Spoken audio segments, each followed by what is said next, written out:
Hot and sweet అండి. Thank you so much. And ఇప్పుడు అమృత అయ్యర్ గారిని మాట్లాడవలసిందిగా రిక్వెస్ట్ చేస్తున్నాం ప్లీజ్.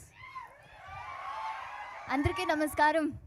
ఎలా అనిపించింది ట్రేలో? నైస్ నో, గూస్ బంప్స్ వచ్చింది కదా. చాలా చాలా హ్యాపీగా ఉంది ఈరోజు. బికాజ్ ఈ మూవీ అయితే వేరే ఒక ఇంటర్నేషనల్ లెవెల్లో పాన్ వరల్డ్ ఫీల్లో చేస్తున్నారు ప్రశాంత్ గారు and entire team. And I'm so grateful to be here, to be a part of Hanuman team.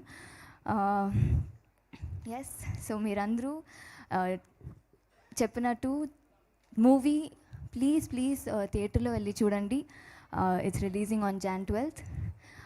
మిగతాది ప్రీ రిలీజ్ ఈవెంట్లో మాట్లాడుకుందాం. థ్యాంక్ యూ అందరూ వచ్చినందుకు అండ్ మీడియా వాళ్ళందరికీ. I'm very grateful to Prashanth గారు and our producer. Thank you so much. So ఇంత మంచి సినిమాని మనకి ప్రజెంట్ చేస్తున్నటువంటి శ్రీమతి చైతన్య గారిని కూడా మాట్లాడవలసిందిగా రిక్వెస్ట్ చేస్తున్నాం అండి ప్లీజ్.